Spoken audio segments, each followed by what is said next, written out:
الرجیم بسم اللہ الرحمن الرحیم نحمدہ ونصلی علی رسول کریم۔ بہت شکریہ تمام خواتین و حضرات جو یہاں پہ تشریف لائے، جو انتظامیہ جن کے لوگوں نے مجھے ادھر دعوت دی۔ میں معذرت چاہتا ہوں، تھوڑی دیر سے آیا، لیکن میں ایکچولی تیار بیٹھا تھا، مجھے جب حکم ملا اس کے بعد ہم نکلے، لیکن پھر راستے میں تھوڑی ٹریفک میں پھنس گئے، میں اس کے لیے معذرت چاہتا ہوں۔ میں ایسے ہی بھائی نے بات کی ہے تو میں میمنوں کی بات سے شروع کرتا ہوں، طیب بھائی نے، کہ طیب بھائی دیکھیں، میمن پاکستان میں بھی ہیں، ہندوستان میں بھی ہیں، ملاوی میں بھی ہیں، لندن امریکہ وغیرہ کہیں کہیں ہیں، مگر جتنا آگے پاکستان میں بڑھ چکے ہیں اتنا کہیں نہیں بڑھے۔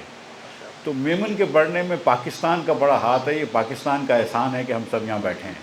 اور تو پھر اگر ہم پاکستان میں رہ کے اگر خدا نخواستہ صرف میمن بچوں کی تعلیم پہ توجہ دیں، یا کسی ایک زبان کی بولنے والے کی تعلیم پہ توجہ دیں، یا کسی ایک مذہب کے ماننے والے کی تعلیم پہ توجہ دیں، تو وہ ہم اپنے پاکستانیت کا حق ادا نہیں کر رہے۔ اس لیے ہمیں پاکستانی کی حیثیت سے، اور میں اللہ کا شکر ہے، میں بڑا خوش ہوں کہ اس ملک میں بہت سارے میمن لوگ جو ہیں وہ بہت زیادہ صاحب ثروت ہیں، اور وہ ان کا فرض بھی ہے اور وہ اپنا حق ادا کرتے ہیں، اپنا فرض پورا کرتے ہیں۔ احمد بھائی بھی اس میں ہیں، عقید بھائی بھی ہیں، ایسے بہت سارے نام لے سکتے ہیں ہم کہ جو اپنا فرض ادا کرتے ہیں۔ تو یہ دونوں طرف ہے، میمن بھی پاکستان کی مدد کرتے ہیں، لیکن پاکستان نہیں ہوتا تو میمن بھی یہاں نہیں ہوتے۔ تو دوسری گزارش ہے کہ یہ بات کہ پاکستان کا فائنینشیل فیوچر کیا ہے، تو یہ بھائی آپ یہ جانتے ہیں اس بات کو کہ پاکستان کا ماضی اور حال کو مد نظر رکھتے ہی ہم فیوچر کی بات کر سکتے ہیں۔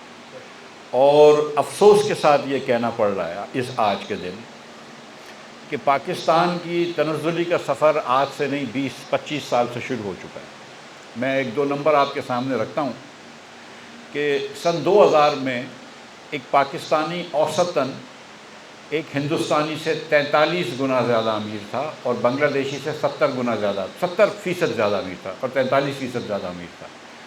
اس کو ہم کہتے ہیں جی ڈی پی، ڈالرز میں جی ڈی پی، ایک پرچیسنگ پاور پیرٹی، کہ جو ڈالر یہاں پہ جتنا خرید سکتا ہے، ڈالر وہاں پہ جتنا خرید سکتا ہے، اس کو حساب کر کے اس کی پیرٹی کر کے، تو پاکستانی جو تھا وہ 43% ہندوستانی سے امیر تھا اور 70% بنگلہ دیشی سے امیر تھا۔ یہ سن 2000 میں تھا۔ آج ایک ہندوستانی ہم سے 94% امیر ہے، 94% ہم سے امیر ہے آن اے پر کیپٹا بیسس، ٹھیک، اور ایک بنگلہ دیشی بھی ہم سے کوئی 40% 50% امیر ہے۔ سو ہم جو ہیں وہ ہمارے بنگلہ دیشی اور ہندوستانیوں سے پیچھے رہ گئے ہیں، سری لنکن ہم سے اور بھی آگے ہیں، اور کوئی ایسی وجہ نہیں ہے کہ پاکستانیز جو ہیں وہ کسی سے پیچھے رہے۔ ہم سیم جینیٹک لوگ ہیں، تقریباً کلچر سیم ہوتے ہیں وغیرہ وغیرہ، تو کوئی وجہ نہیں ہے کہ ہم اتنے پیچھے رہ جائیں، ماں سوائے اس کے کہ ہماری جو حکمرانی کا جو نظام ہے وہ ٹھیک نہیں چل رہا۔ ہم نے سن 2000 سے، اور 2000 سے میں نے اس کا تقابل اس لیے کیا تھا کہ اس کے اندر آپ دیکھیں کہ 2000 سے 2008 تک ہمارے یہاں فوجی حکومت رہی، 2008 کے بعد زرداری صاحب کی 5 سال حکومت رہی، پھر 5 سال میاں نواز شریف صاحب کی رہی، پھر اس کے بعد 4.25 سال عمران خان صاحب کی حکومت رہی، اب 4 سال سے شہباز صاحب ہیں۔ اور یہ جو عمران خان صاحب اور شہباز صاحب کے جو 8 سال ہیں ملا کر، اس کو عموماً ہائیبرڈ کی بھی اس طرح استعمال کی جاتی ہے کہ جس میں فوجیوں کا ایک بڑا ہاتھ ہے حکومت میں، اور اب تو خاص طور پہ زیادہ ہاتھ ہے۔ تو ہم نے یہ دیکھا ہے کہ ہم نے چہرے بدل کے دیکھ لیے، ہم نے پارٹیاں بدل کے دیکھ لیں، ہم نے سویلینز اور فوجیوں کے درمیان بھی جگہ بدلتے ہوئے دیکھ لی، لیکن ہم نے ترقی نہیں دیکھی۔ آج پاکستان کے 39% بچے 5 سال سے لے کر 16 سال کی عمر کے بچے اسکول کے باہر ہیں۔ یہ بچے اسکول میں ہی نہیں ہیں۔ جو ہمارے بچے اسکول میں جاتے ہیں اس میں اکثریت بچوں کی اب پرائیویٹ اسکول میں جاتی ہے، اور جو ہمارے بچے ہیں سندھ کے اندر، میں آپ کو نمبر دے دیتا ہوں، ادھر سے شروع کرتا ہوں، کہ 60% سندھ کے 10 سال کے بچے جو 5ویں جماعت میں اکثر ہوتے ہیں، وہ دوسری جماعت کا سبق نہیں پڑھ سکتے، یعنی کہ وہ 2 جملے نہ اردو میں، نہ سندھی میں، نہ انگریزی میں پڑھ سکتے ہیں، جو بھی زبان ان کو پڑھائی جاتی ہے اس میں نہیں پڑھ سکتے، وہ 2 ڈیجٹ کا میتھ کا سم نہیں کر سکتے۔ اور یہ سندھ خاص طور پہ ابتر ہے، پنجاب اس سے بہتر ہے، سب سے اچھا آزاد کشمیر ہے، پھر گلگت بلتستان ہے، ہم سے تو بلوچستان بھی بہتر ہو گیا ہے۔ لیکن اکثریت بچوں کی جو اسکول جا رہے ہیں، جو نہیں جا رہے ہیں ان کو تو چھوڑ دیں، جو اسکول جا رہے ہیں اس کی اکثریت بچے جو ہیں وہ اپنی کلاس لیول پہ نہیں پڑھ سکتے، یعنی کہ اگر آپ چوتھی کلاس ہیں تو چوتھی کلاس کا سبق نہیں پڑھ سکتے، شاید دوسری کا پڑھ سکتے ہوں گے، یا پانچویں میں ہیں تو آپ پانچویں کا نہیں پڑھ سکتے، دوسری یا تیسری کا پڑھ سکتے۔ تو اکثریت بچوں کی جو ہے وہ اپنی کلاس لیول پہ نہیں پڑھ سکتی۔ یہ ہماری تعلیم کا حال ہے۔ صحت کا ہمارا حال یہ ہے بھائی کہ پاکستان میں 1 کروڑ لوگوں کو ہیپیٹائٹس سی کی بیماری ہے، اور پوری دنیا میں 5 کروڑ لوگوں کو ہے، یعنی کہ ہر 5 لوگوں میں سے جن کو ہیپیٹائٹس ہے اس میں سے ایک پاکستانی ہے۔ 7,500 بچوں کو پاکستان میں HIV کا انفیکشن ہوا ہے، جس سے ایڈز ہوتی ہے۔ اور یہ کوئی ظاہر بچے ہیں تو یہ صرف یا ان کو گندی سوئی ڈالی گئی ہے، نیڈل، یا کنولا گندا تھا، یا جو خون ڈالا تھا وہ خون جو تھا اس کو اسکرین نہیں کیا، جس طرح اسکرین کرتے ہیں خون کو، تو وہ غریب ماں ادھر گئی ہوگی ولی کا ہسپتال سائٹ میں، یا تونسا شریف کے اندر ابھی ایک کیس نکلا ہے جہاں پنجاب میں، ساؤتھ پنجاب میں 330 بچوں کو HIV ہو گیا، تو غریب ماں لے کے گئی ہوگی یا غریب باپ لے کے گیا ہوگا اپنے بچے کو حکومت کے ہسپتال میں، کوئی کھانسی ہو گئی ہوگی، کوئی ڈائریا ہو گیا ہوگا، چھوٹی موٹی بیماری ہو گئی ہوگی، اور وہ نہ صرف آپ نے بیماری ٹھیک نہیں کی، آپ نے اس کو سزائے موت دے دی ایڈز دے کر۔ اب آپ یہ سوچیں کہ اس ملک میں اگر ہم سوشل انشورنس نہیں ہیں، اور میں یہ جانتا ہوں اور آپ سب جانتے ہیں کہ مڈل کلاس لوگ، اچھے خاصے نوکری کرنے والے لوگوں کے گھر میں ایک بیماری ہو جاتی ہے تو ان کا دیوالیہ نکل جاتا ہے، گھر بک جاتے ہیں، فلیٹ بک جاتے ہیں، پتہ نہیں کیا حال ہو جاتا ہے، ٹھیک ہے۔ کینسر کی دوائیاں 1.5 لاکھ روپے کا ایک انجیکشن ہوتا ہے، ہارٹ کی پتہ نہیں کتنی مہنگی دوائیاں ہوتی ہیں۔ ہم ایک کیٹاسٹرافک النس سے دور ہوتے ہیں، غربت سے، ایک کیٹاسٹرافک النس سے، والدہ کو ہو گئی، والد کو ہو گئی، ایک ایکسیڈنٹ ہو گیا، کچھ ہو گیا، ہمارے پاس اس کا کوئی وہ نہیں ہے، سدباب نہیں ہے۔ میں یہ مشکلیں بتا رہا ہوں، اس کی بھی وجہ ہے، میں آپ کو اس کے، میں سیاستدان ہوں اور اللہ تعالیٰ کی بہت کرم اور مہربانی میرے اوپر ہے، اور آج تو حافظ صاحب نے، قاری صاحب نے جو قرأت فرمائی اور جو نعت شریف پڑھی ہے، تو میرا تو واپس سے ہے روح پھونکی دی آپ نے، اس شروع سے ہی آپ نے نورانی روح پھونک دی اس محفل میں۔ سو میں آپٹمسٹک ہوں اور میں آپٹمزم بھی آپ کو دکھاؤں گا، لیکن میں ابھی آپ کے لیے نقشہ کھینچ رہا ہوں کہ ہم کہاں کھڑے ہوئے ہیں، کیونکہ حقیقت آپ کو جاننا ضروری ہے۔ پاکستان میں 70 لاکھ بچے ہر سال پیدا ہوتے ہیں، 10-15 لاکھ لوگوں کی وفات ہو جاتی ہے، 55-60 لاکھ لوگ ہر سال بڑھتے ہیں۔ ہمارے یہاں جو 60 لاکھ بچہ آج پیدا ہوا ہے، اس کو 4 سے 5 سال بعد آپ نے کہیں اسکول میں بھیجنا ہے، کسی کلاس روم میں جگہ کرنی ہے، ٹھیک ہے۔ لیکن آپ کے یہاں 2,40,00,000 بچہ آلریڈی اسکول کے باہر ہے، 2,50,00,000 بچہ آلریڈی اسکول کے باہر ہے، جو 39% میں نے کہے تھے۔ اب 2,50,00,000 بچہ اسکول کے باہر ہے، اور آپ کے پاس ہر سال 50 لاکھ بچہ اور آ رہا ہے، تو آپ کیا کریں گے؟ اس کے اندر تو تعداد بڑھتی رہے گی نا، آپ کس تیزی سے اسکول بڑھائیں گے، کس تیزی سے ٹیچرز بڑھائیں گے، کس تیزی سے کلاس رومز بڑھائیں گے، کس تیزی سے ان کو پھر اس کے بعد نوکری دیں گے۔ ہمارے یہاں 30 لاکھ لوگوں سے زیادہ سال کے بعد نئے بچے آتے ہیں، 25 سے 30 لاکھ لوگ جن کو نوکری چاہیے ہوتی ہے، جو 18 سال کی عمر کے ہو جاتے ہیں اور نوکری کے لائق ہو جاتے ہیں، یا اگر کالج جا رہے ہیں تو چلو 22 سال کی عمر میں، لیکن 25 سے 30 لاکھ بچوں کو ہر سال نوکری دینی ہوتی ہے۔ اس کے لیے ہم کو ایک 6% معاشی ترقی کرنی ہوتی ہے، لیکن ہم 2-2.5% معاشی ترقی کرتے ہیں، تو ہر سال جو 20-30 لاکھ بچے آتے ہیں، اس میں ان ایمپلائمنٹ بڑھ جاتی ہے۔ اب ان ایمپلائمنٹ ضروری نہیں کہ وہ 30 لاکھ بچوں کو ہی نوکری نہ ملے، ہو سکتا ہے ان بچوں کو کسی مزدوری کی نوکری مل جائے، لیکن کوئی 55-60 سال کا آدمی ہے، اس کی نوکری چلے جاتی ہے، لیکن ہر سال ہم ان ایمپلائمنٹ بڑھا رہے ہیں۔ اور خاص طور پہ یہ دیکھا گیا ہے کہ جو انسکلڈ ورکرز ہوتے ہیں، جن کے پاس کوئی ہنر نہیں ہوتا، جو صرف اپنی محنت پہ یا اپنی مسل پاور پہ کام کرتے ہیں، چھوٹی اسکل ہو گئی، ڈرائیوری کر لی، چوکیداری کر لی، کوئی مزدور انہیں وہ پتھر اٹھا کے رکھ دیے وغیرہ وغیرہ، تو کیونکہ ان کی تعداد بہت زیادہ آ رہی ہوتی ہے، اور نوکریاں اتنی نہیں بڑھ رہی ہوتی تو ان کی ریلیٹیو ویج کم ہو رہی ہوتی ہے. تو ایک زمانہ ہوگا کہ جدھر آپ کا جو لووسٹ پیڈ مزدور تھا اور جو ہائیسٹ آفس مینیجر تھا ان کی تنخواہ میں کچھ 6 یا 8 گنا فرق ہوگا.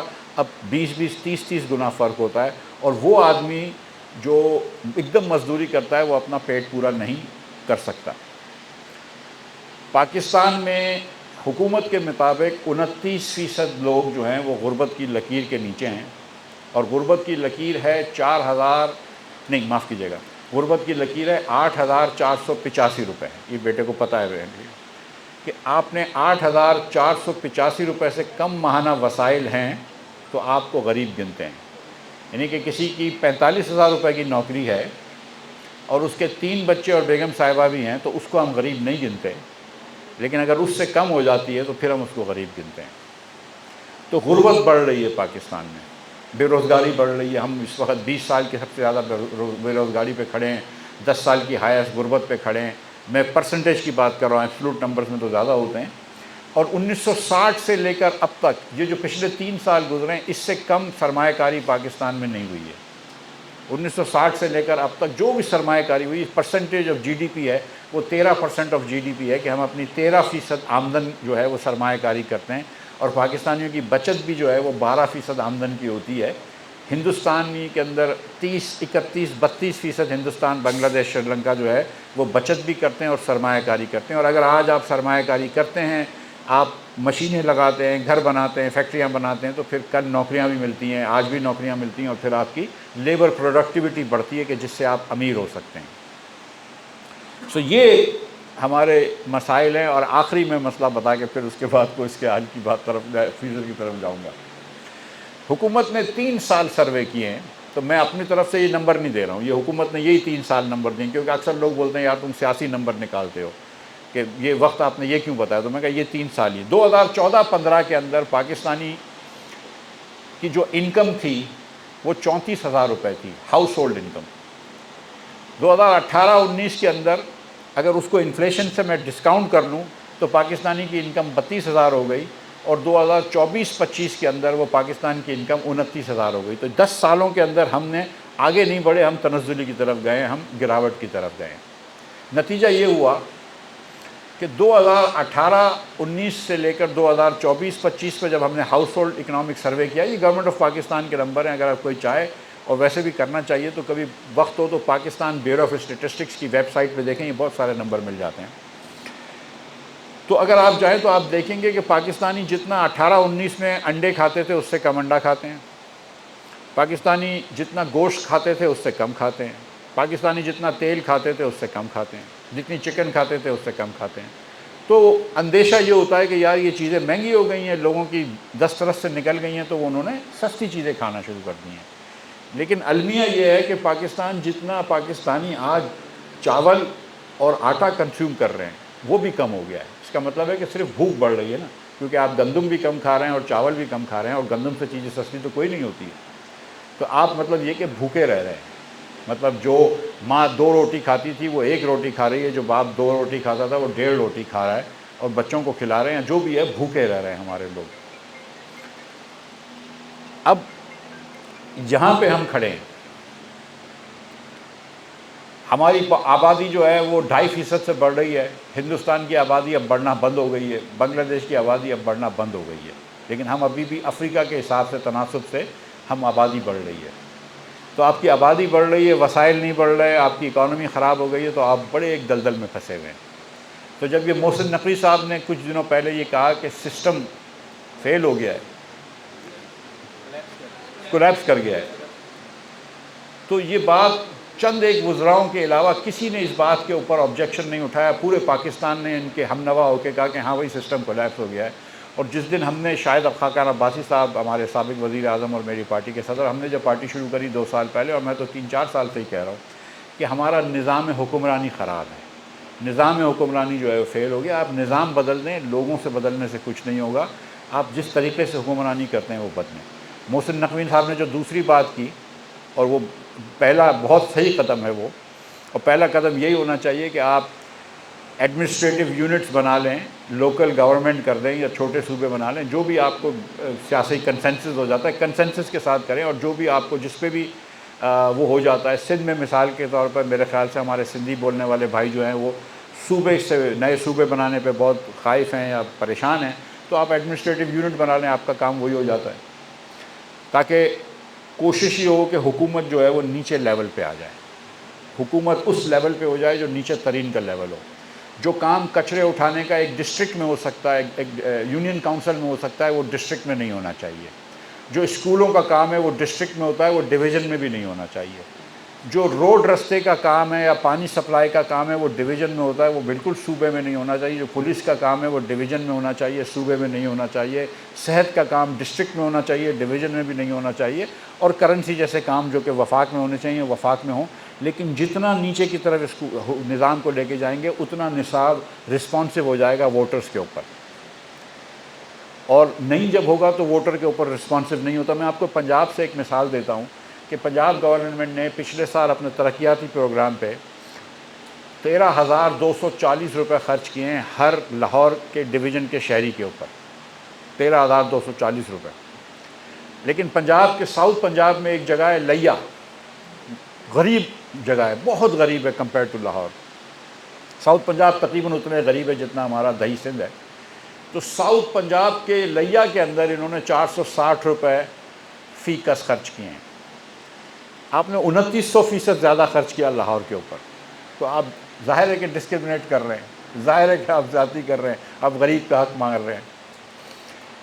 سندھ گورنمنٹ کے اندر تو اللہ جانتا ہے، مجھے اتنے میری بساط نہیں ہے کہ میں جانوں کہ یہ پیسے کہاں خرچ کرتے ہیں یہ نہیں پتہ. لیکن یہ میں آپ کو ضرور بتا سکتا ہوں کہ میں بہت دہی سندھ بھی جاتا ہوں، دہی سندھ کا حال بھی اتنا ہی ہے برا جتنا کہ کراچی کا حال ہے. لیکن ادھر دبئی کے اندر پیسے لگتے ہوں گے، شاید وہاں روڈ بنتے ہوں گے، یہاں نظر نہیں آتے.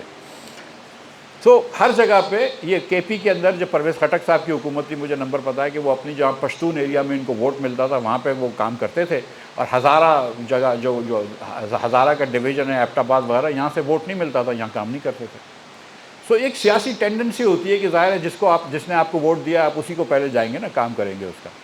سو جتنا آپ نیچے کے لیول پہ لے جائیں گے تو اتنا مشکل ہو جائے گا سیاست دانوں کو ڈسکرمنیٹ کرنا، اور سب کا حق مل جائے گا، حق تلافی نہیں ہوگی. جو آج بلوچستان میں جو آگ لگی ہوئی ہے اس میں غربت کا بہت بڑا ہاتھ ہے. میں بالکل یہ بات حکومت کی درست ہے کہ اس میں ہندوستان اور افغانستان اور دیگر ممالک ہیں ہمارے، اس میں کوئی بحث نہیں ہے، میں یہ جانتا ہوں بات کو. لیکن انہی جو دیار غیر میں جو لوگ ہیں جو ہمارے خلاف کچھ کام کرنا چاہتے ہیں یا جو دوسرے پاورز ہمارے خلاف کام کرنا چاہتے ہیں، ان کو سندھ اور پنجاب میں کیوں نہیں ملتے لوگ؟ اس کی وجہ یہ ہے نا کہ وہاں پہ بھوک زیادہ ہے، اور خالی پیٹ جو ہے اس سے بڑی تقریب کار چیز کوئی نہیں ہوتی ہے. جدھر آپ سیاسی مسئلے سیاست کے طور پہ حل کر سکتے ہیں ادھر آپ کو کوئی عسکری کام کرنا ہی نہیں چاہیے. سو اب ہم نے کیا فیوچر دیکھ رہے ہیں؟ فیوچر پاکستان کے دو ہیں. دیکھیں پاکستان یہیں رہے گا، پاکستان چلتا رہے گا، 25 کروڑ کا ملک ہے، نیوکلیر ملک ہے، بہت کلوز آ چکا ہے پاکستان. جو لوگ نہیں سمجھتے کہ ہماری ایتھنک ڈویژنز اب اتنی نہیں رہی ہیں، پہلے کراچی کسی اور طریقے سے ووٹ کرتا تھا، کے پی کہیں اور طریقے سے ووٹ کرتا تھا، اب ایسا نہیں ہے. آج اگر پاکستان کے اندر کراچی میں ایک بچے کو، نوجوان کو سب سے مسئلہ یہ ہے کہ اس کو روزگار مل جائے، تو لاہور میں بھی وہی مسئلہ ہے، پشاور میں بھی وہی مسئلہ ہے، چارسدہ میں بھی وہی مسئلہ ہے. ہمارے کراچی والوں کے 2-4 مسائل زیادہ ہیں کہ ہمارے گھر میں پانی نہیں آتا، کوڑا سڑکوں میں بہت ہوتا ہے، روڈ ٹوٹے ہوئے، یہ 2-4 ہمارے ایکسٹرا مسائل ہیں. لیکن جتنی مہنگی چینی آپ کو ملتی ہے اتنی مہنگی چینی رحیمیہ خان میں مل رہی ہے. جتنی مہنگی بجلی آپ کو ملتی ہے اتنی مہنگی بجلی سکھر میں مل رہی ہے. جتنا لوڈ شیڈنگ آپ کے یہاں ہوتا ہے اتنا ہی، اس سے تو زیادہ لوڈ شیڈنگ کوئٹہ میں ہوتا ہے. سو یہ ہمارے مسائل جو ہیں وہ تقریباً یکساں ہو چکے ہیں. سو تو پاکستانی قوم بڑی جیل ہو گئی، تو پاکستان تو رہے گا. اب آپ کے پاس دو وہ ہیں راستے ہیں. ایک راستہ یہ ہے کہ آپ ترقی کی طرف چلے جائیں، آپ اپنے نظام کو ٹھیک کر لیں جو نظام لوگوں کے لیے رسپانسو ہو جائے، کہ جس کے اندر نظام ایک اکنامک یا سوشل ویلفیئر کنٹری بن جائے، اکنامک گروتھ کنٹری بن جائے، جس کے اندر جو نمبر 1 مقصد حکومت کا ہو وہ اکنامک گروتھ لانا ہو، بچوں کو نوکریاں دینی ہیں، تعلیم اچھی کرنی ہے، تعلیم دے کے نوکریاں دینی ہیں، اس طرح کرنا ہے۔ اور ایک نظام ہے کہ آپ نے زور زبردستی سے حکومت رکھنی ہے، بچوں کو دبا کے رکھنا ہے، پڑھائی نہیں دینی ہے ان کو، دیزے آزادی نہیں دینی ہے، آپ نے ڈنڈے کے زور پہ جہاں چانس ہو سکتا ہے وہاں پہ آپ نے بات سے نہیں کرنا ہے، اور ملک جو ہے وہ ایلیٹ کیپچر سے چل رہا ہو۔ یہ دونوں ہمارے پاس طریقہ کار ہیں۔ اب اس کے اندر کوئی لوگ برے نہیں ہوتے، سسٹم اتنا ہے کہ ہمارا اسٹیٹس کو اتنا برا ہو گیا ہے کہ کوئی چاہتا نہیں ہٹ جائے۔ نہیں تو میں آپ کو بتاؤں کہ دیکھیں ہندوستان کے اور بنگلہ دیش کے امیر ترین لوگ ہمارے امیر ترین لوگوں سے زیادہ بہت زیادہ امیر ہوتے ہیں۔ تو ہمارا اگر ملک ہم ٹھیک کر لیں تو غریب تو آگے آ ہی جائے گا، لیکن ہمارا امیر لوگ بھی اور امیر بن جائیں گے۔ اور میں آپ کو ایلیٹ کنٹرول کا ایک مثال دے دیتا ہوں کہ پچھلے سال پاکستان میں چینی جب ہوئی پیدا، اور ہر سال جب چینی کی ہارویسٹ ہوتی ہے اور فروری مارچ میں جب چینی آ جاتی ہے ملوں سے نکل کے، تو شوگر مل والے آ کے بولتے ہیں کہ یار چینی بہت ہو گئی ہے پاکستان کے اندر، ہم کو ایکسپورٹ کی اجازت دے دی جائے۔ یہ ہر سال ہوتا ہے، میں بھی 2 مرتبہ وفاقی وزیر خزانہ رہ چکا ہوں، میرے پاس بھی آئے تھے کہ یار چینی ایکسپورٹ کرنے کی اجازت دے دو۔ اس کے بعد پچھلے سال میرے ایک بڑے اچھے دوست ہیں ڈاکٹر مصدق ملک، وہ اس چینی کی sugar monitoring and export committee کے چیئرمین تھے۔ انہوں نے منع کر دیا، ان کو کمیٹی سے ہٹا دیا چیئرمین شپ سے، اور اسحاق ڈار صاحب جو ہے وہ بیٹھ گئے۔ انہوں نے 6 لاکھ ٹن کی اجازت دے دی ایکسپورٹ کرنے کی۔ 6 لاکھ ٹن جب چینی یہاں سے چلے گئی، جو کہ ہماری 1-1.25 مہینے کا ایک کنزمپشن ہوتی ہے، تو چینی کی قیمت 50 روپے کلو سے بڑھ گئی۔ اب آپ لوگوں کے گھروں کے اندر، ہماری بہنیں جانتی ہوں گی شاید، لیکن آپ کے گھروں میں 4 کلو 3 کلو چینی سے زیادہ مہینے کی استعمال نہیں ہوتی ہے۔ تو 5 کلو چینی آپ لے رہے ہیں، آپ مہینے کے 250 روپے زیادہ دے رہے ہیں ہر مہینے۔ تو ہر پاکستانی سے آپ نے مہینے کے 250-300 روپے زیادہ لے لیے، کبھی کوئی فنکشن ہو گیا، شادی ہو گئی وغیرہ، تو تھوڑی سی اور زیادہ لگ گئی۔ لیکن آپ نے وہ جو 20-22 خاندان پاکستان کے ہیں جن میں ہر ایتھنک گروپ کا ہے، کشمیریز بھی ہیں، بلوچ بھی ہیں، سندھیز بھی ہیں، میمنز بھی ہیں، پتہ نہیں ہر زبان بولنے والے ہیں، پشتون بھی ہیں، سب ہیں۔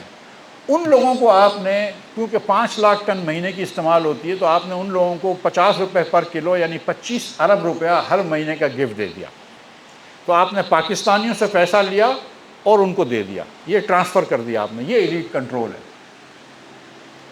فرٹیلائزر کو سبسڈی دیتے ہیں، یہ ایلیٹ کنٹرول ہے۔ سیمنٹ کی ملوں نے وہ بنایا ہوا ہے، ایک مناپلی سیٹ کری ہوئی ہے، کارٹیل بنایا ہوا ہے، وہ ایلیٹ کنٹرول ہے۔ آئی پی پیز کو بغیر بڈنگ کے پیسہ دینا اور سیٹ کروانا، یہ ایلیٹ کنٹرول تھا۔ اس ملک میں جو پیٹرول آپ بھرواتے ہیں اپنی موٹر سائیکل پہ، اس پہ جو لیوی لگتی ہے وہ ہم 40% سے لگاتے ہیں، لیکن اگر آپ ایک مرسیڈیز گاڑی خریدتے ہیں تو اس کے اوپر جو ٹیکس ہے وہ 18% لگتا ہے۔ یہ ایلیٹ کنٹرول ہے۔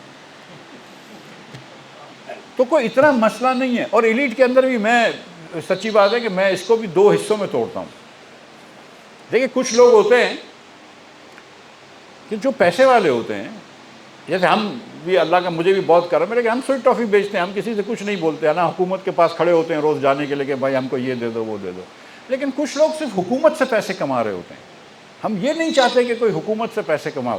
جاؤ امریکہ میں جا کے دنیا بھر کی منڈیوں میں جاؤ، اپنی ٹیکسٹائل بیچ کر آؤ، اپنے شیمپوز بیچ کر آؤ، اپنے صابن بیچ کے آؤ، لیدر کی جیکٹس بیچ کے آؤ، دنیا بھر میں جاؤ، ہم خوش ہیں، ہم آپ کی مدد کریں گے، آپ کو بلو پاسپورٹ دے دو، ریڈ پاسپورٹ دے دو، جو مرضی کرو، دنیا بھر کو بیچ کے آؤ۔ پاکستانیوں کو بیچو، اچھا پروڈکٹ بیچو، کمپیٹ کر کے مارکیٹ میں بیچو۔ یہ نہیں ہو سکتا کہ آپ زبردستی بیچ دیں کہ نہیں آپ نے میری چیز ہی لینی ہے۔ ابھی بھی آج جو ہم بات کر رہے ہیں نا، تو گاڑی والوں نے ایک بحث شروع کر رکھی ہے۔ پاکستان میں 1980 سے گاڑیاں آئی ہوئی ہیں، ہونڈا آتی تھی، ٹوئٹا آتی تھی، پہلے 2 ہی گاڑیاں ہوتی تھی، 1 سال کا انتظار ہوتا تھا۔ جب میں انویسٹمنٹ وزیر تھا تو میں نے کہا اب جو بھی ہم انسینٹو دیں گے، ان کو نہیں دیں گے، ہم کورین گاڑی والوں کو دیں گے۔ تو 2-3 کورین گاڑیاں آئیں، تھوڑی سی پرائس کم ہوئی۔ اب چائنیز گاڑیاں آ گئی ہیں، ایک دن میں 35-35 لاکھ روپے گاڑیوں کے کم کیے۔ پہلے آپ ان سے بولتے تھے، بولتے نہیں ٹیکس بہت زیادہ ہے، خرچے بہت زیادہ ہیں، ہم نہیں کم کر سکتے قیمت۔ چائنا والوں نے ایک دن میں کروا دی ان سے قیمت کم۔ ابھی اس پہ بحث ہو رہی ہے کہ واپس گاڑیاں امپورٹ کی روک لیں، تاکہ یہ جو مل والے بنا رہے ہیں وہ اس کو لے جائیں۔ یہی غلطی ہے کہ ہم کو ڈیوٹیاں بھی کم رکھنی چاہیے۔ ہمارے جو صنعت کار ہیں ان کو بھی کہیں کہ آپ پاکستان بھر میں کمپیٹ کریں اور دنیا بھر میں کمپیٹ کریں۔ اور پھر اس کے بعد بہت جگہوں پہ ایلیٹ کنٹرول ہوتا ہے. مثال کے طور پر اگر پاکستان میں آپ رہتے ہیں کہیں پر بھی اور 50,000 روپے سے زیادہ آپ کی تنخواہ ہے تو آپ کے اوپر انکم ٹیکس لگ جاتا ہے. 50,000 روپے کے اوپر ماہانہ کے اوپر انکم ٹیکس لگ جاتا ہے. 2 لاکھ روپے کے اوپر تو 10-15% لگ جاتا ہے. لیکن اگر آپ کی اربوں روپے کی آمدن ہے، آپ کے پاس 1,000 ایکڑ زرعی اراضی ہے، آپ کے اوپر کوئی ٹیکس نہیں ہے، تو بھائی اس کی کوئی انکم زیادہ محنت سے آ رہی ہے، کوئی زیادہ سیکرڈ ہے کہ زیادہ مقدس ہے. آپ امام صاحب کو جو اگر مدرسے میں پڑھاتا ہے اس کی تنخواہ اس کے اوپر ٹیکس لیتے ہیں، قرآن مجید پڑھانے والے کے اوپر آپ ٹیکس لگاتے ہیں، اور ٹھیک ہے کوئی مسئلہ نہیں ہے. آپ پیش امام اگر ہے اور وہ مسجد میں نماز پڑھا رہا ہے اس کی تنخواہ پہ آپ ٹیکس لگاتے ہیں، لیکن ایک ذمہ دار کی آپ نفع پہ ٹیکس نہیں لگا رہے، زیادتی نہیں ہے. یہ ایلیٹ کنٹرول ہے. تو یا تو پاکستان میں آپ آج کوئی بھی طریقے سے آپ نے بانٹا ہوا ہے پاکستان، اس میں کچھ لوگوں کے حق ہیں کورٹس کی طرف سے دیے ہوئے، قانون کی طرف سے دیے ہوئے. یا تو آپ اپنے حقوں سے پیچھے نہ ہٹیں اور پاکستان کو ایسے ہی برا چلنے دیں، یا پھر اس کے اندر لارج اسکیل تبدیلی لے کر آئیں. اور ہم سمجھتے ہیں کہ جب تک کہ نظام نہیں بدلے گا، حکومت کی سائز چھوٹی نہیں ہوگی. یہ دیکھیں، یہ لمبی بات ہو گئی، میں آخری یہ بات کر دوں کہ ہم سب گھر چلاتے ہیں، اپنے کاروبار چلاتے ہیں. تو ہم جب گھر چلاتے ہیں تو ایک آدمی کو پتہ ہوتی ہے کہ میری انکم 3 لاکھ روپے مہینہ ہے، تو میں 3 لاکھ روپوں کے حساب سے اپنا خرچہ کروں گا. یا میری انکم 5 لاکھ روپے مہینہ ہے تو میں 5 لاکھ کے حساب سے اپنا خرچہ کروں گا. حکومت اس طرح نہیں چلتی ہے. حکومت یہ ہوتی ہے کہ حکومت پہلے آئی ایم ایف کے پاس جاتی ہے، بولتی ہے ہم خسارہ کتنا کر سکتے ہیں. تو آئی ایم ایف کہتی ہے 7,000، اس سال آئی ایم ایف نے کہا 7,000 ارب روپیہ آپ وفاق میں خسارہ کر سکتے ہیں. انہوں نے کہا ٹھیک ہے. پھر انہوں نے حساب کیا تو ان کو پتہ چلی کہ ان کو 24,000 ارب روپیہ خرچ کرنا ہے. 24,000 ارب روپیہ. تو 24 میں سے 7 نکال لو، 17 بچتے ہیں. انہوں نے کہا 17,000 ارب کا ٹیکس ہے. تو یہ کہتے ہیں کہ آئی ایم ایف ہم کو روکتی ہے، مجبوری ٹیکس لگانا ہوتا ہے. بھائی تم اگر اخراجات کم کر دو تو یہاں پہ خرچے کم ہو سکتے ہیں. ہر سال آپ انفلیشن سے زیادہ تیزی سے خرچہ بڑھائیں گے تو حکومت کی سائز بڑھتی رہے گی. ہم کو حکومت کی سائز کم کرنی ہے. سو میں یہ سمجھتا ہوں کہ پاکستان کا، اور مجھے اللہ کی ذات سے یقین ہے کہ وہ کہ کبھی نہ کبھی، ہو سکتا ہے اس سال، ہو سکتا ہے اگلے سال، ہو سکتا ہے 5 سال بعد، 10 سال بعد، کبھی نہ کبھی کوئی نہ کوئی پاکستان میں یہ واقعہ ہو جائے گا کہ پاکستان میں سسٹم چینج ہوگا. ٹھیک ہے، ٹھیک ہے.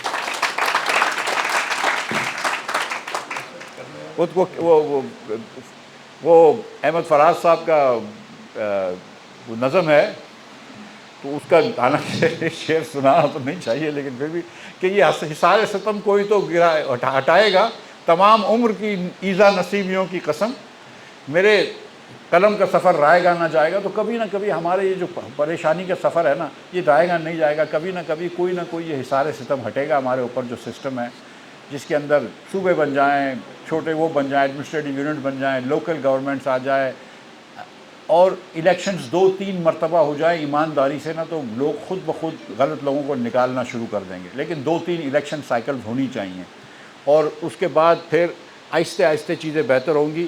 اور مفتاح اسماعیل کا نسخہ جو ہے نا، وہ 16 سال میں پاکستان ٹھیک ہو جائے گا. اور 16 سال کیوں کہہ رہا ہے؟